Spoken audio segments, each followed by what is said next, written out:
Bueno, un gusto. Yo voy a tratar acá de ser un facilitador para que todos podamos escuchar a Carlos, que es el gran protagonista de esta charla. Y me voy a permitir dar un breve comentario de contexto, en el sentido de que en este momento que el periodismo está cuestionado desde ciertos sectores de poder, sin entrar en detalles que ustedes conocen tanto como nosotros, Carlos viene desde hace 30, 40 años analizando la política y, para mi gusto, con una mirada un poco más amplia, más allá de lo que se dice el círculo rojo o la interna, sino eso siempre cruzado con análisis desde su expertise con la historia, pero con la cultura, con lo social, siempre abierto a escuchar opiniones de otros especialistas de distintas disciplinas. Y me parece que yo como periodista quiero resaltar en este momento que es una persona que honra ese rol que tenemos en la sociedad, que va más allá de nuestro oficio, sino que somos los que contamos la realidad, muchas veces que desde distintos sectores de poder, no solo políticos, sino económicos, sindicales, de todo tipo, no quieren que se sepa.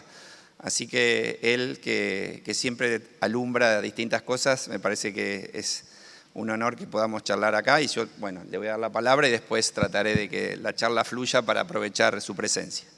Bueno, muchas gracias. Primero quiero pedir disculpas porque, como ustedes advertirán, estoy un poco afectado por un resfrío. Quiero agradecer en primer lugar la invitación a estar en este congreso, especialmente a Joaquín Pinasco. Quiero agradecerle a Mauricio la generosa presentación que hizo recién, y voy a tratar de proponer algunas hipótesis sobre el funcionamiento de la vida pública hoy en la Argentina, sobre todo de la política, para después ir a la parte más interesante, que va a ser el diálogo con Mauricio. Digo vida pública, sobre todo la política, porque, como ustedes saben, la política siempre en la Argentina, pero sobre todo en estos tiempos, está muy condicionada por la economía. Entonces, alguna referencia a la economía va a ser inevitable. Creo que para entender lo que está pasando y lo que puede pasar, y entender el proceso político en una duración más larga a la duración del diario, de las noticias de todos los días, de los datos, las tensiones, las novedades que nos propone el periodismo y todos los días, que son la materia prima con la que nosotros trabajamos, hay que mirar, para entender esa trayectoria de más larga duración, cuestiones que están por debajo de esa información cotidiana, como si fueran corrientes de fondo que mueven arriba a los barquitos, que serían las noticias. Creo que la principal corriente de fondo que hay que observar y que no hay que perder de vista, porque son esos fenómenos que uno, muy atraído por la anécdota de todos los días, se olvida de que existen, es que la Argentina viene, y no sabemos hasta dónde salió, de una gran crisis de representación, que es un fenómeno muy tradicional de la vida pública argentina. Cíclicamente, la sociedad argentina se encuentra, como si dijéramos, asfixiada por la política, enojada con la política, distanciada de la política. Esto durante muchísimo tiempo, 50 años, lo resolvimos de una manera muy rudimentaria, que eran los golpes de Estado. Finalmente logramos salir de esa metodología y conseguimos algo muy importante, importantísimo, curarnos de esa enfermedad y resolver esta crisis de representación dentro del marco de la ley y de la Constitución. Eso es un paso adelante extraordinario. Pero lo que no hemos logrado es tener estas crisis recurrentes que hace que los representados no nos sintamos identificados en nuestros representantes. La palabra representación es una palabra que si uno la mira bien es muy interesante, porque viene del teatro. Un actor representa a un personaje. Lo puedo representar bien o mal. Yo puedo identificar que Anthony Hopkins en este momento está haciendo de Hamlet. O lo puedo mirar y digo, no, quiere hacer Hamlet pero le sale Martín Fierro, no sé, cualquier otra cosa. Y ahí tenemos un problema de representación. Los políticos serían como los actores que tienen que representarnos a nosotros. Y podemos entender lo que están haciendo y sentirnos representados. Podemos entender de qué están hablando. Podemos sentir que lo que están por hacer es lo que nosotros haríamos en una circunstancia similar o no. Los podemos ver como algo totalmente desconectado de nuestra propia vida. Esto es lo que pasó en los últimos años, sobre todo, según registran las encuestas, a partir de la segunda mitad del año 2020. Y me interesa destacar esa fecha, porque estamos hablando de la segunda mitad del año del encierro, de la cuarentena, de la pandemia. Acuérdense ustedes de que cuando sucedían los hechos nos decían esto que está pasando, que es la sociedad expuesta a la enfermedad, eventualmente a la muerte, al encierro, etcétera, va a traer consecuencias raras. Pues trajo consecuencias raras. Trajo un enorme desasosiego respecto de la política que obviamente no está originado solo en la pandemia, está originado en muchas razones, muchas de ellas económicas. Y ahora vamos a hablar de eso. Pero si yo tuviera que medir en términos cuantitativos de qué estoy hablando, diría que en las primarias del 2019, cuando gana Alberto Fernández, lo que en aquel momento se llamaba Juntos por el Cambio y lo que en aquel momento se llamaba Cambiemos,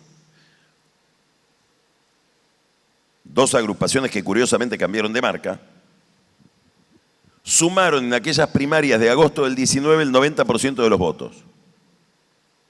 Cubrían todo el espacio de la representación, con una lógica de polarización, lo que llamamos la grieta. Agosto 2019. Agosto 2021, no 23, 21. Esas dos fuerzas políticas cubren el 50% de los votos. Es decir, en 2 años perdieron 40% del mercado. Bueno, ahí hay algo. Ese algo da a Milei. Milei es incomprensible sin esa crisis de dos fuerzas, que son Cambiemos con Macri en el centro y el peronismo con los Kirchner en el centro, que habían dominado la vida pública argentina por lo menos desde el año 2008. Aprovecho a decirlo acá. La polarización entre kirchnerismo y antikirchnerismo se constituye a partir del conflicto con el campo. Ahí es donde se consolidan esas dos identidades. Esa magia de conexión del peronismo kirchnerista con un sector de la sociedad y del no peronismo macrista o cambiemista con otro sector de la sociedad, empezó a perder calidad esa conexión a partir del año 2020. Y en el 2023 se produce algo extraordinariamente relevante.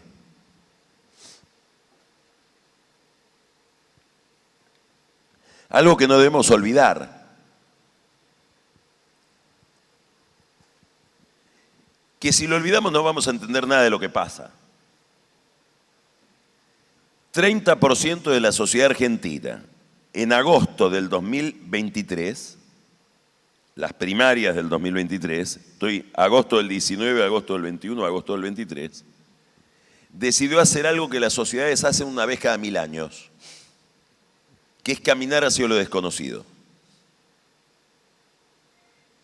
Elegir a alguien desconocido como Milei, sin equipo, sin programa, sin anclaje territorial, sin gobernadores, sin intendentes, sin conexión con el mundo sindical, sin conexión con el mundo de los movimientos sociales, sin diputados y sin senadores. Y esa parte de la sociedad, que fue el 30%, al que después se le agregó un 26%, pero que ya no me lo puedo explicar solo como adhesión a Milei, sino más bien como repudio al peronismo o a Massa, ese 30%, que es la base de Milei, lo eligió a Milei no a pesar de esas carencias, sino por esas carencias. Digamos, el repudio a la política, el estado de desapego, de angustia. Acuérdense que Patricia Bullrich prometió un ministerio de la angustia. De eso estamos hablando, que lo iba a manejar Santiago Kovadlov. Ese estado de desapego por la política, porque la política no daba solución a cosas elementales, termina produciendo a Milei. Y con Milei, una desconfiguración de todo el sistema conocido, que todavía no sabemos cómo se va a terminar de configurar. Es lo que hemos visto durante estos 2 años. Entonces, este telón de fondo, sobre este telón de fondo, se instala una incógnita,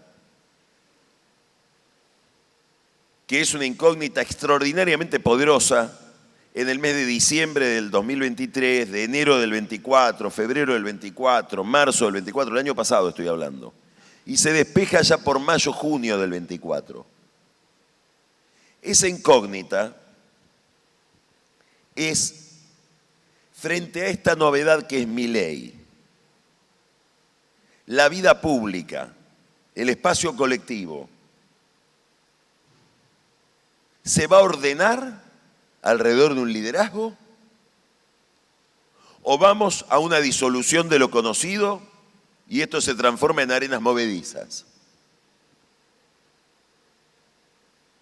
Donde no aparece nadie que pueda darle una dirección al proceso, rumbo al barco.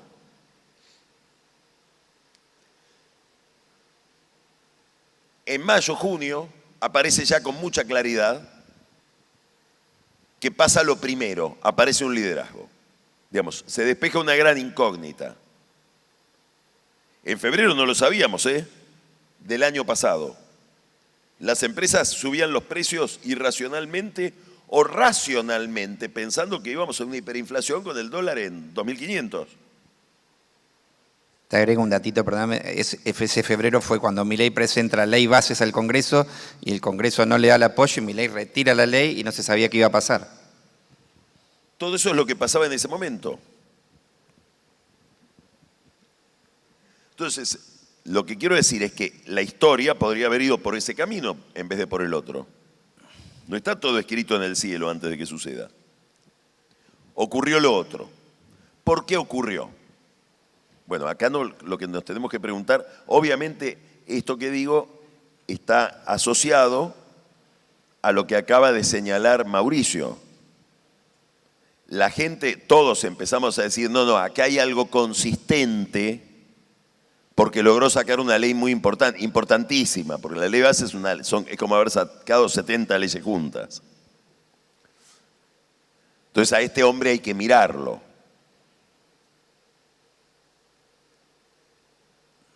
¿Por qué? Bueno, yo creo que hay 4 razones que explican el liderazgo de Milei. La primera, y a mi juicio más importante, tiene que ver con todo liderazgo, con cualquier liderazgo. Hay una condición básica de un líder que tiene que tener un líder si quiere ser un líder exitoso, en cualquier campo de la vida. Saber cuál es el nervio de la historia en el momento en que le toca liderar. ¿Por dónde pasa el problema? Lo que Ortega y Gasset llamaba en el título de un libro el tema de nuestro tiempo.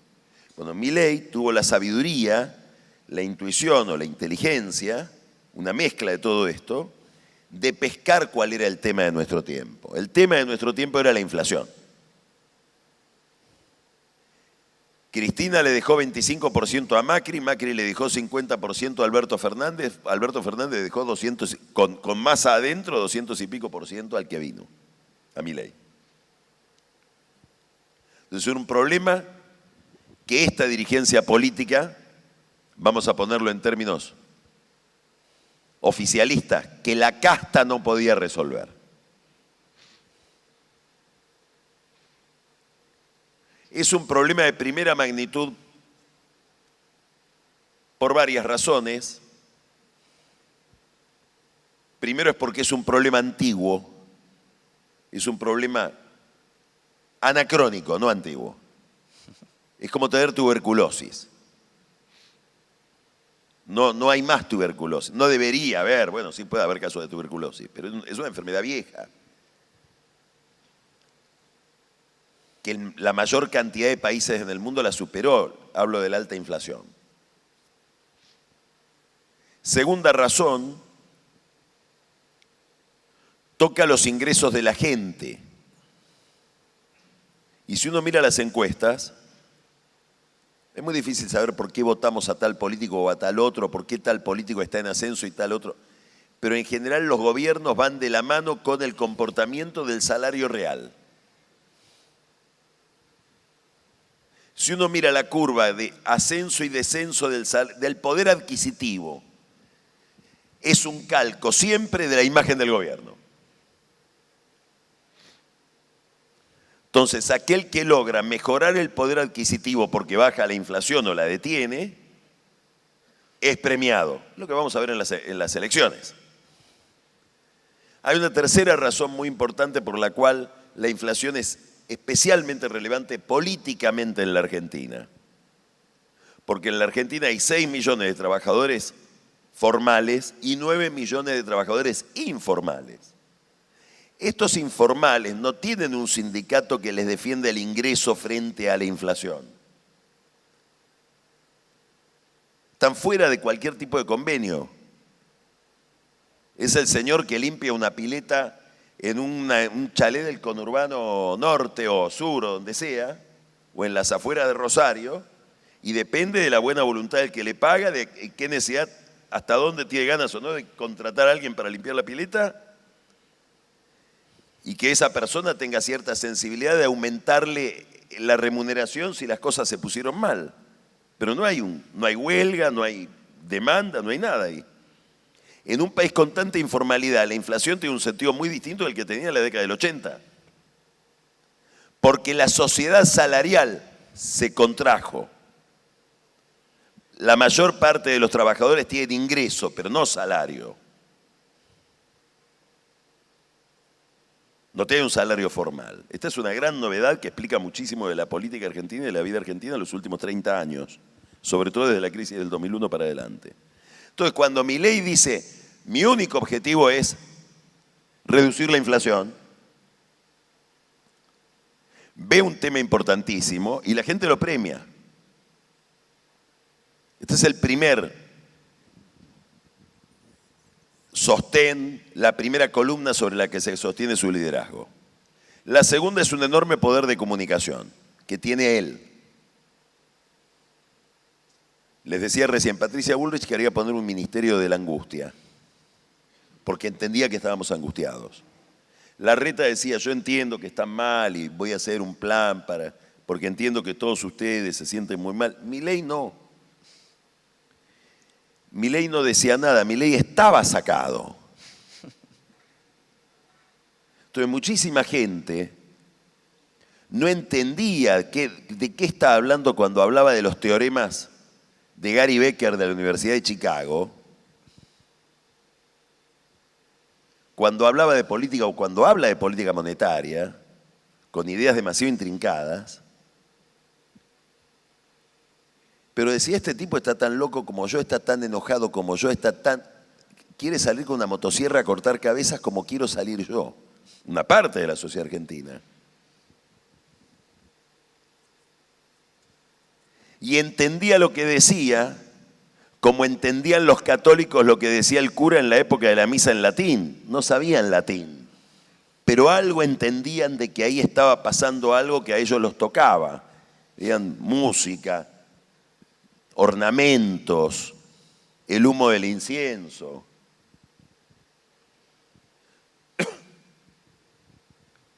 Esto está complementado con un sistema de comunicación muy profesional, conectado con las redes sociales, que tiene una estrategia, que es una estrategia que en términos ideológicos a mí no me gusta, pero que viene dominando la política occidental en determinados actores de la política occidental desde que nació Cinque Stelle en Italia en el 2015, que es el uso de las redes sociales generando mucha polarización a partir de la movilización de la furia, de la ira, del odio. Esto está estudiado. Ya las iglesias, los sindicatos, los partidos no sirven para organizar los sentimientos públicos. El poder o determinados actores de la política dicen: yo lo que voy a administrar es el resentimiento de la gente, como proponiéndoles todas las semanas a alguien a quien odiar. La frase que emiten las cuentas que se le atribuyen a Santiago Caputo y que él no niega tener: no odiamos lo suficiente a los periodistas, no son la expresión de una emoción. No es que odia al periodismo. Está promoviendo un odio que él sabe que está difuso en esa red. Esto lo ha hecho Trump, esto es la base del Brexit, esto sucedió con Cinque Stelle.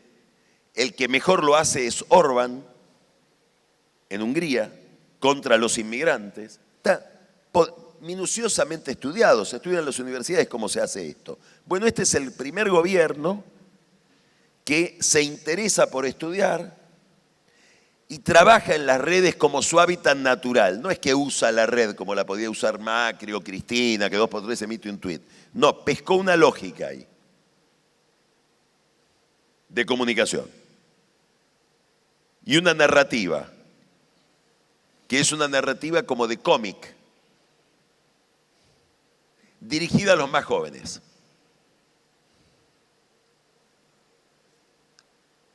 Este es el segundo, a mi juicio, activo de Milei. El tercero es muy relevante, y es el estado de estupor en que quedó el resto de la política cuando ganó Milei. No por Milei, que ya es suficientemente raro. Lo que dejó en estupor al resto de la política es que la gente haya votado al raro. Un señor como Macri, que es el más traumatizado por esta escena, porque ¿quién tenía que reemplazar al kirchnerismo? Cambiemos con el PRO, es obvio. No, alguien dijo, el electorado: correte porque quiero a aquel otro. Correte. No le dijo correte al kirchnerismo, que prefiero a Milei. Le dijo correte a Juntos por el Cambio, que prefiero a Milei. Esa es la tensión que estamos viendo hoy entre Milei y Macri, entre el PRO y Juntos. Este intento de decir, bueno, me quedo con todo el electorado no peronista que hace La Libertad Avanza frente a un PRO recesivo. Y Macri, que no sabe muy bien dónde ubicarse porque está frente a este drama. Pero más allá de Macri y del PRO, todos los políticos tradicionales, convencionales, están como cuando llegó el COVID, vuelvo a la pandemia. Uno decía: doctor, lavo la naranja con lavandina, la pelo, la tengo que volver a lavar o me la como directamente. ¿Cada cuánto tengo que pasarle alcohol a la mesada? ¿Es cada 5 minutos? Si le paso cada 10 minutos, ¿me muero? Es decir, la aparición de algo absolutamente desconocido que me deja perplejo, sin reacción. Tengo que pensar todo de nuevo. No entiendo qué pasó, de dónde salió esto. Esto le da a Milei un margen de maniobra extraordinario frente al resto de la política.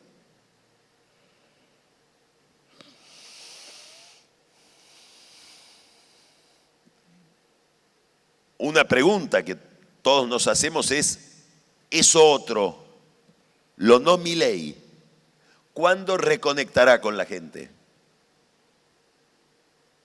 ¿Cuándo aparecerá alguien que diga cosas que vuelvan a ser interesantes en ese otro campo? ¿Cuáles son las palabras para enfrentar esto? Porque hay palabras que se gastaron extraordinariamente por mala praxis. Solidaridad, por ejemplo. Distribución del ingreso. Suena a corrupción a veces, porque estás asociado con experiencias negativas.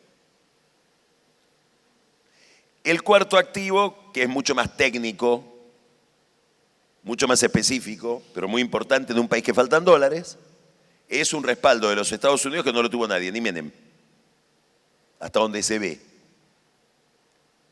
Digamos, el día en que Milei levantó el cepo, en un mundo muy convulsionado desde el punto de vista de las finanzas por las mismas decisiones que tomó Trump, el secretario del Tesoro de los Estados Unidos, que solo había salido de Estados Unidos durante el gobierno de Trump para ir a Ucrania, se preguntó, ¿yo dónde tengo que estar hoy? En Buenos Aires, físicamente, no a través de un Zoom. Voy a ir allá porque lo que está pasando, que es que el gobierno de Milei toma un riesgo extraordinario levantando el cepo, yo voy a estar ahí, al lado del pesebre. No porque tenía una reunión que tenía que estar, sino que No, una decisión política, decís. Cualquier o reunión la geopolítica. resuelvo digitalmente. Voy a decir que esto nos interesa muchísimo, en un contexto donde toda Latinoamérica es antiamericana hoy, anti Estados Unidos, empezando por Brasil. Entonces esto da lugar a que se despeje la incógnita. ¿Va a haber un centro de gravedad alrededor del cual organizar la vida pública? Sí, Milei. Ahora hay otra pregunta, hay otra incógnita, que es la incógnita que nos estamos formulando ahora, cuando vemos las listas, cuando vemos el juego electoral.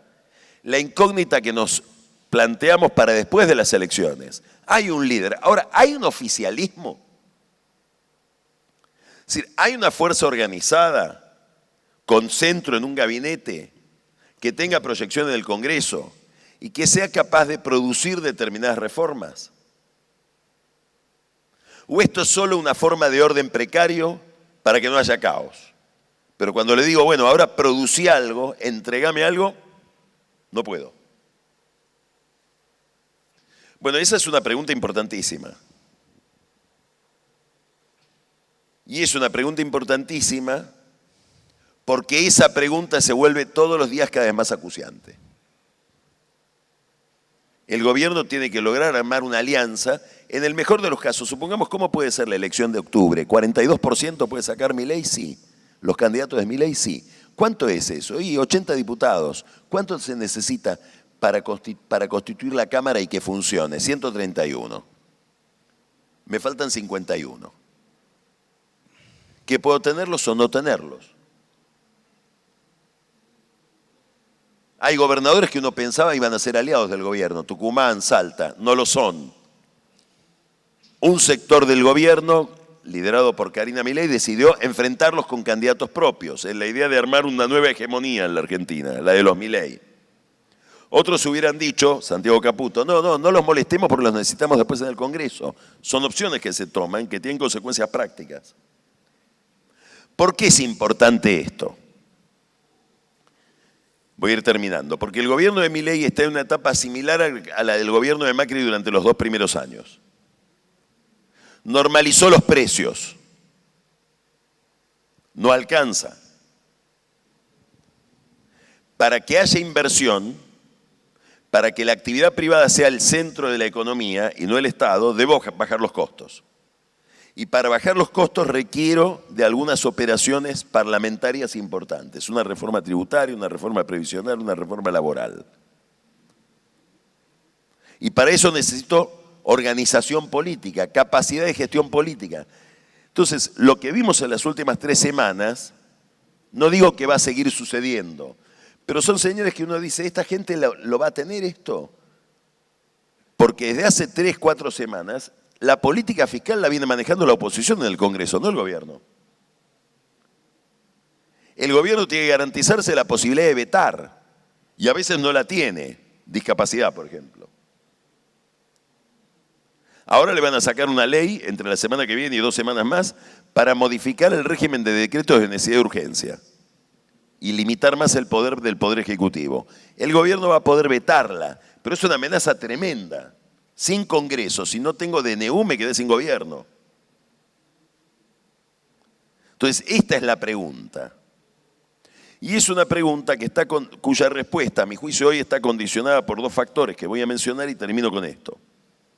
Un factor tiene que ver con la política económica. Voy a plantear los problemas, no las respuestas, no las soluciones, porque no las tenemos, no sabemos. Ojalá yo supiera.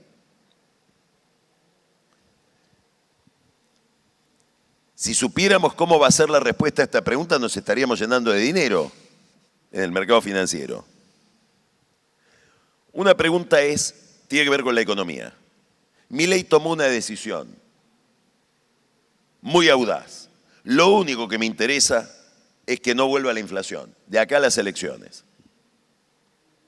Por lo tanto, lo único que me interesa es que no se mueva el dólar. Pero no me importa si está atrasado. Problema, discútanlo en la universidad. Yo tengo que ganar la elección. La elección se gana con dólar quieto, dicho por Milei. ¿Qué hago para que la gente no compre dólares? Le quito los pesos de la mano. Aún pagando tasa del 75%. ¿Cómo? Pagando tasas del 75% real. Esto de acá a las elecciones genera una contracción de la economía gravísima, que daña muchísimo a las empresas, y les cuento cómo daña a aquellos que no llegan a fin de mes y pedalean parte de su gasto en la tarjeta de crédito, al que le van a cobrar 140% por eso de que no pagó, por lo que excede el pago mínimo. Hoy ya cualquiera que hable con bancos sabe que la morosidad está subiendo. Nota al pie de página. Lo que genera alguna inquietud, y habrá que seguir viendo, yo soy de los que creen que el gobierno llega a la elección con una economía ordenada, pero hay una inquietud, que es que con tasas del 100, 120, 130%, la gente sigue comprando dólares, porque el dólar también se mueve. Entonces, acá aparece un problema de desconfianza, o de apuesta a que después de todo esto va a haber una devaluación. ¿Qué me importa a mí de este problema?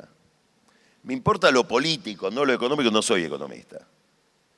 No me cabe duda de que Milei tiene un desafío importantísimo. El único desafío importante, el desafío central de estos 4 años de Milei, es que Milei tiene que zafar, tiene que eludir el fantasma que acosó a Carlos Menem y que acosó a Mauricio Macri, que es que un proceso de estabilización económica, un proceso de lucha contra la inflación, termine en una recesión traumática y que la gente diga, esto no lo quiero consumir porque cada vez que lo consumo pierdo el empleo.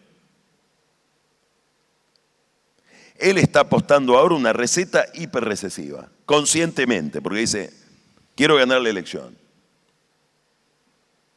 No la voy a perder por las tasas altas, piensa él, las voy a poder perder por si se mueve el dólar. El equipo económico duda de esto y él le da la orden de seguir con esto.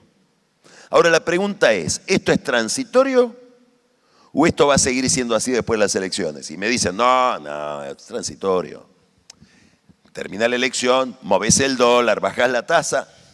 Me he cansado de ver ministros de Economía y presidentes que cuando llega el momento de hacer lo que es obvio que hay que hacer, lo que le dice el manual, lo que le dicen los inversores, lo que le dicen los técnicos, no lo pueden hacer porque tienen miedo de hacerlo por el riesgo político que significa hacerlo. Y quedan encerrados en una receta mucho más tiempo del que esa receta permite estar encerrado en ella.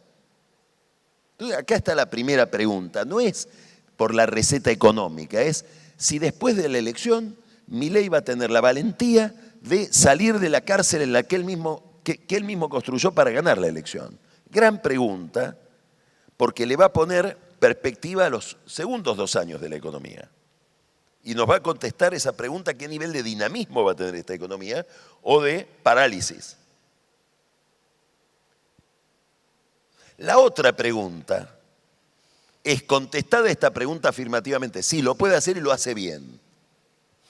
Este equipo político que estamos viendo, este equipo político que quedó desarticulado, una especie de armada Brancaleone frente a los audios de este señor Españolo. Este equipo político, ¿le puedo pedir aquellas reformas? ¿O tengo que mejorar la calidad de la política y de la gestión? Pasaron 2 años y no hubo una sola privatización. Entonces, ¿qué quiero decir? Que el gobierno compite contra su propia sombra. Va a ganar porque no tiene contra quién perder. Pero cada vez más, el activo que tiene empieza a ser la indigencia de sus rivales más que su propia capacidad de operación. Entonces vamos hacia una elección muy importante que el gobierno va a ganar, y lo que tenemos que preguntarnos después de esa elección, donde va a haber euforia, donde va a haber optimismo, es si este gobierno puede reinventarse. Reinventarse significa tener un enfoque de la economía que privilegie la lucha contra la inflación, pero que sea más productivista, y un equipo político capaz de llevar adelante ese nuevo enfoque de la vida material. Muchas gracias.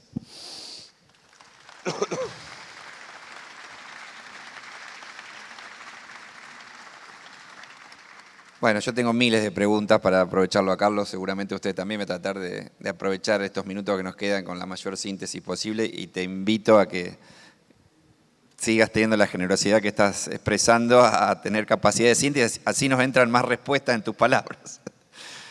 Rápidamente quisiera decir, poniéndolo a consideración tuyo, que sos el historiador, que Carlos Menem no se animó a salir de la convertibilidad, que era su caballito de éxito, y así terminó la historia, que podríamos decir que De la Rúa ganó una elección prometiendo a la sociedad que iba a seguir el control de la inflación, y que cuando quiso alguna reforma, sin entrar en detalle, por ejemplo la reforma laboral, terminó en corrupción, etcétera, y después vino un Cavallo dentro de la alianza y quiso ver cómo salía de esa convertibilidad, y fue un terreno tan resbaladizo que terminó peor. Bueno, Macri también se había, digamos, atrapado por los logros que había conseguido, y cuando, por ejemplo, yo recuerdo, Katterberg le dijo 3 meses antes de la PASO del 19, salgan a mejorar el poder adquisitivo de la gente porque ustedes creen que van a hacer renovación de 3, Vidal, Larreta, Macri, y la gente no está pudiendo comer los 4 asados que comía con Cristina, come 1 por mes, y ustedes van a hacer un desastre en el electoral, cuando todo el macrismo decía, no, llegamos bien. Digo, ratifico de alguna manera lo que vos decís, que a veces se enamoran de los logros parciales y después no logran salir, y ya nos ha pasado en la historia argentina, ¿no? Y todos en el mismo barco.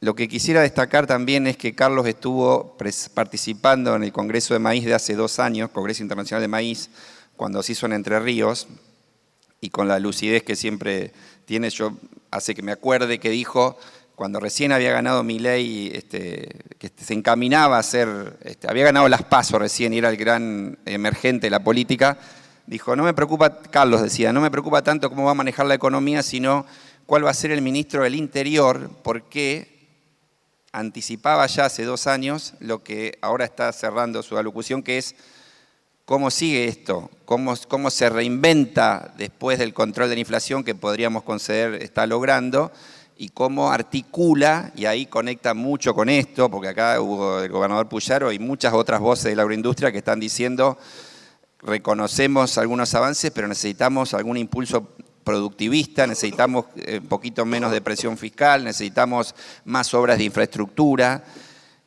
Y ahí, bueno, yo para, después de todo esto, terminar con una pregunta, diría, ese ministro del Interior que vos decías que iba a ser clave en el 2003, en los hechos reales, ¿quién fue porque podríamos pensar que pudo haber sido Guillermo Franco, pero también podemos pensar que en los hechos es Karina Milei o Santiago Caputo, y cómo imaginás ese rol con nombre y apellido, quién lo ejercería y cómo se podría pensar hacia atrás y hacia adelante. No sé si queda clara la pregunta.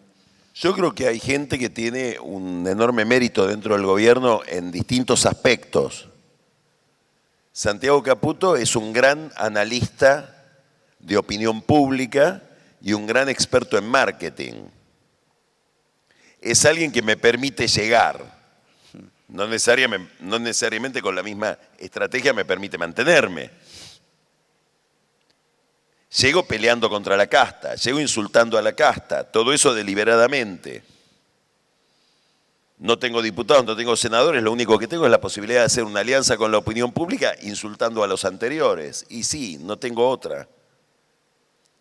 Ahora, ¿con eso me mantengo si tengo que sacar leyes del Congreso o genero enemistades que después me juegan en contra? Karina Milei está armando un oficialismo. ¿Con qué recursos? Con los recursos que tiene la política cuando quiere hacer nueva política y repudia la política anterior. En general es lo peor de la política. Esto pasó siempre. Quiero armar un nuevo partido político que no tenga nada que ver con lo anterior. Voy a Saladillo. El médico importante de Saladillo, no, ese no hace política. ¿Qué me queda? Y me queda el viejo puntero de Saladillo que ya lo echaron los radicales y los peronistas por ladrón. Y yo la verdad que tengo que armar, escuchen bien, para estas elecciones de... Medio término. Las de por Buenos Aires. Sí, sí, las el del 7 de septiembre. 135 listas de concejales, para empezar. ¿Qué sé yo? Que gente, no sé. Sí, sí.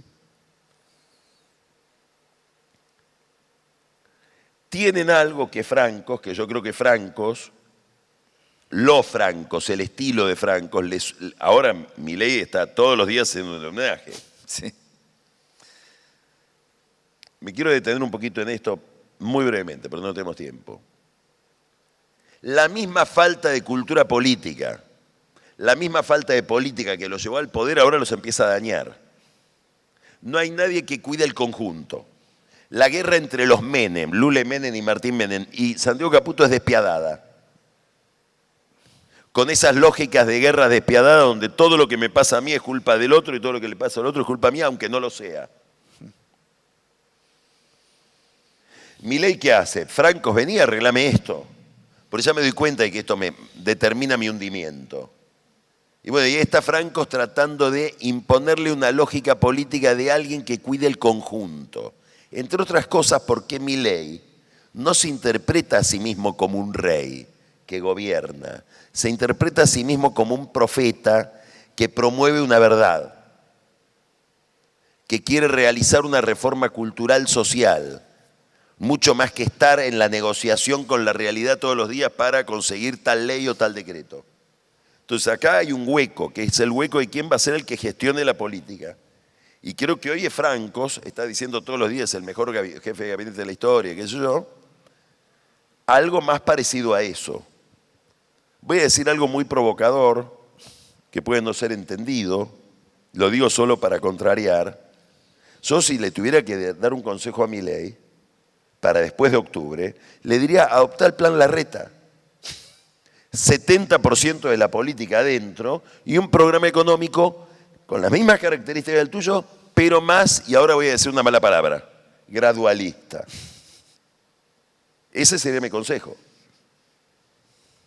Esa idea de Larreta, no, vamos a tener todo el 70%, en ese momento era repudiable porque todos odiábamos a la casta, pero hoy lo que yo quiero es que Milei tenga el 70% del Congreso. ¿Y eso cómo se logra? Negociando. ¿Cómo se logra? Repartiendo poder. No hay otra manera, no se inventó otra manera.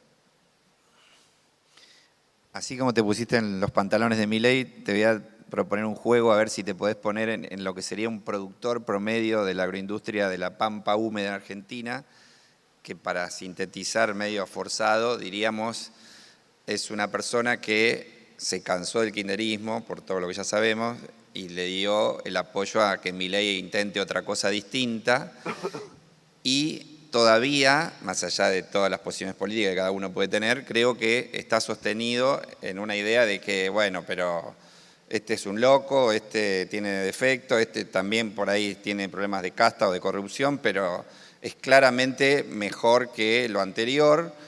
Yo por ahora sigo bancando, y además porque no se dio las alternativas que surgieron fuera del acuerdo Libertad Avanza y el PRO son pareciera menores. Entonces, poniéndote en el lugar de ese referente de la agroindustria, ¿qué aconsejarías ver respecto de las conductas económicas, las conductas cívicas en relación a la casta, la corrupción, Lulemen, el caso Libra? Porque el lunes en tu programa destacabas que el campo no ha tenido, o las zonas, mejor dicho, productivas del interior no han tenido una merma en la imagen de Milei como sí ha tenido en el conurbano. Pero vos advertías que si él, digamos, deja de poder enarbolar la bandera de que viene a hacer algo distinto y la gente lo empieza a ver como que en realidad es parte de lo mismo, bueno, puede haber ahí un tema de desestabilización. Digo, pero yendo al punto, ¿qué le aconsejarías ver a ese referente de la agroindustria del interior respecto de el gobierno en este escenario de tanta crisis de representación? Te uní varias ideas, pero digo, para que alumbres un poquito a ese hombre que dice, ¿y qué querés que haga? ¿Cómo hago? ¿Cómo pienso? Bueno, en principio yo creo que hay algo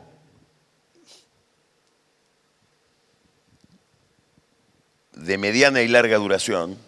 Yo creo que es un problema de larga duración. A ver, para ponernos de acuerdo, es algo que nos va a llevar 15, 20 años, que al sector agropecuario le resulta muy importante. Probablemente sea el gran conector, esto que voy a decir, entre el sector agropecuario, la agroindustria y la política, que es reducir el peso del Estado, dentro del cual están las retenciones. Entonces yo creo que eso hay que alentarlo desde todo punto de vista. La Argentina, el kirchnerismo, mirando China, mirando la emergencia de ese nuevo mundo que es Asia y los precios de las commodities, inventó, imaginó, como le pasó a Perón después de la guerra, en los 50, exactamente igual, un imperio de 1000 años, cuyas bases duraron 10 años. Y se armó un Estado a la dimensión de, de los precios de la soja y las commodities y el maíz, etcétera, en el año 2008. Claro. Otros países de América Latina hicieron otras cosas frente al mismo fenómeno. Nosotros lo que hicimos es hacer crecer al Estado. Y eso terminó ahogando la economía. Esto no funciona y por eso el enorme atractivo de Milei, porque toca ese tema. Ahora, para que eso funcione, para reducir el peso del Estado, en un país con 35% de pobreza estable, que es muchísimo, y esta desocupación y marginalidad de la que hablaba, tengo que tener legitimidad política. Porque tengo que tomar medidas desagradables, antipáticas, para esa transición. Y para que esas medidas sean obedecidas, deben ser entendidas y debo tener legitimidad como líder. Si yo le recorto los ingresos a los jubilados y robo con los medicamentos de los discapacitados y digo que no soy la casta, empiezo a ser la casta y empiezo a perder credibilidad y empiezo a perder legitimidad. Entonces, para este gobierno que levanta esas banderas, la calidad institucional es importantísima. Y esto, yo noto que no hay tanta sensibilidad en el gobierno frente a este problema. Sin calidad institucional no voy a lograr la reforma económica que quiero lograr, porque finalmente tengo que lograr un acuerdo sobre reglas, sobre procedimientos, sobre cambios, donde va a haber perdedores y ganadores. Es doloroso. Entonces, eso requiere de mucha legitimidad. Y este gobierno ha emitido muchas señales muy confusas en ese plano. La más importante de todas para mí fue la postulación del hijo para la Corte. Es como no entender lo que pasó con la justicia en los últimos 30 años en la Argentina. Entonces, ¿a dónde voy? ¿Qué le pediría yo a Milei? Que siga en la línea en la que está respecto de su visión del Estado, de su visión del problema económico, pero que no adopte una posición reduccionista que cree que todo se resuelve con una sola variable que es la económica. Y eso a lo mejor él no lo tiene de por sí, porque su formación, su forma de vivir, su historia le impide ver todo lo... Tiene que alquilarlo. Tiene que tener 4 o 5 Guillermo Francos que sí lo vean, en quienes delegar el poder. Pero ahí te desafío con algo que dijiste, haciéndote abogado del diablo, ¿no pondría en riesgo ese liderazgo tan personalista que le ha permitido llegar hasta acá si abre un poco el juego? No, porque él sería el jefe de eso. Okay. Él sería el jefe de eso. Y después de las elecciones va a tener una enorme capacidad de convocatoria porque las va a ganar. Mucha gente va a estar dispuesta a trabajar con él. En otra lógica de trabajo. Ustedes miren que en medio del éxito, yendo a ganar las elecciones, se le va a la gente del Congreso. Hoy tiene menos diputados y menos senadores de los que tenía cuando empezó. Entonces hay un problema político acá. Hay gente que muere por ayudar. Cornejo en Mendoza, De Loredo en Córdoba. Valdés en Corrientes. Los acaban de enfrentar a todos. Los someten a que Cornejo, que es el jefe del radicalismo de Mendoza, ampliamente tiene que llevar en la lista presidida por un candidato de La Libertad Avanza, que además era ex radical, el ministro de Defensa, Petri. A De Loredo le dijeron, vos no formas parte de la lista, queremos un señor Roca que nadie lo conoce, el secretario del presidente del bloque de La Libertad Avanza. ¿Por qué? Porque acá mandan los Milei.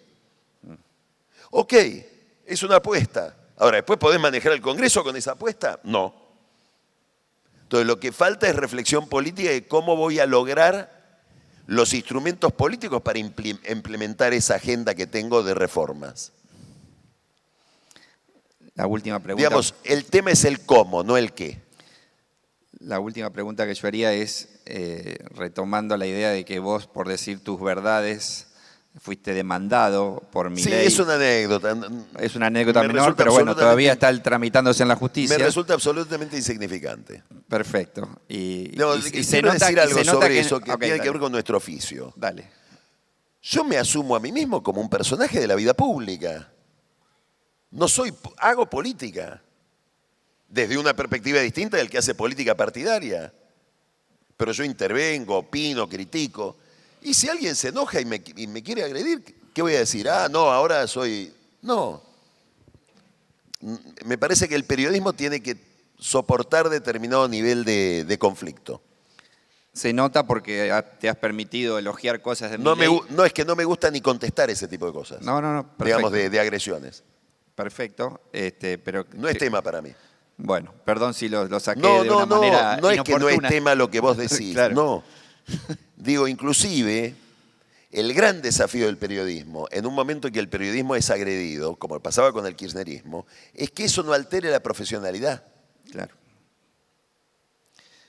Que yo pueda seguir haciendo lo que hago porque me gusta lo que hago sin que eso me desvíe del placer de ejercer mi profesión. Y desde ese lugar... Si yo, en vez de hacer eso, me convierto en un diputado que empieza a disputar poder con el presidente y opino y lo insulto y que yo, bueno, hacete diputado, Pañi. ¿O sos tan tarado que no podés? Perfecto, por eso pondero tu trayectoria de 40 años con distintos gobiernos, siguiendo tu línea, no estar de oficialista ni opositor. Y como has demostrado acá que pese a las críticas también elogiaste cosas del gobierno, te invito a que termines con la suposición de que si Milei queda como el ganador de las próximas elecciones y tiene la valentía de hacer las modificaciones que por ahí son oportunas, mejor dicho, la pregunta sería, ¿vos le ves pasta de que puede cambiar este personaje que parece tan determinante? En el a ver, lo voy a poner en otros términos.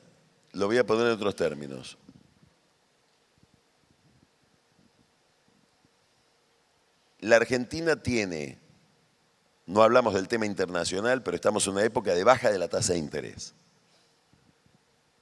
Enorme diferencia con Macri y enorme diferencia con Menem. Es decir, los dólares no van a la tasa de interés del Tesoro. Puede haber dólares que vengan acá, puede haber inversión.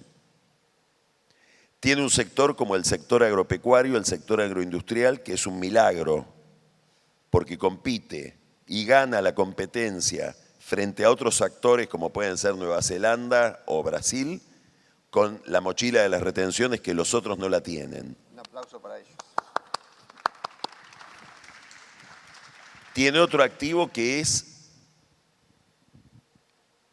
la minería y los hidrocarburos, en un mundo que requiere de eso.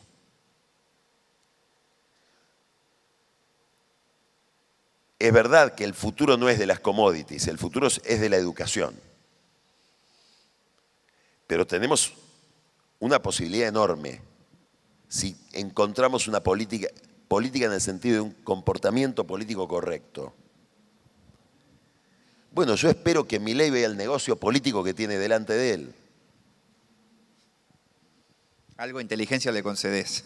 Si es inteligente lo va a ver. Okay. Entonces, Porque es un gran negocio político el que tiene hoy la Argentina, con estos activos en este mundo que estamos viviendo. perdón, la última. Y Menem y Macri también eran inteligentes y no pudieron terminar de dar ese tipo de vuelta de tuerca. ¿Por qué? Yo creo, ¿Qué pasa ahí? Porque falla la política, falla el instrumento político. En Menem lo que hubo es atarse a una receta económica y un desastre político. A Menem lo religió la sociedad argentina con más votos que en la primera elección en el 95. Lo premió por la derrota de la inflación. 14 de mayo del 95. A mediados de junio del 95, un mes después, la tapa de Clarín fue 18,6% de desocupación. Se dio vuelta así la cosa y no pudo ver el fenómeno. Y ahí es donde los casos Libra, los casos españoles, florecen. Porque en un clima recesivo la gente se vuelve muy intolerante con la corrupción. A Macri le pasó lo mismo, no logró armar un instrumento político. Entonces hay un tema muy difícil de entender para el que no es político. La política, mejor dicho, el gobierno, la administración de las sociedades, no es la aplicación de una receta científica mecánicamente. El gran desafío de Milei, de Macri, de Menem, es lograr el consenso social y político para esa receta. Es decir, la receta tiene que ser buena, pero además estoy obligado a ganar las elecciones. Bueno, hasta que no se... Y eso es política, es calidad política. Es explicación, es buena praxis, es saber negociar, es saber convencer. Es tener un plan, tener un equipo. Exacto. Que haga que la receta, que es buena, se pueda aplicar. Si no termino como Macri, que cuando perdió el 19 dice, bueno, la gente votó mal. No, pero tenía que votar bien. Sí, digamos, se trataba de que la gente vote lo que vos proponías. Bueno, Gracias. muchas gracias de mi parte. Gracias por escucharnos. Un placer, Carlos Pañi.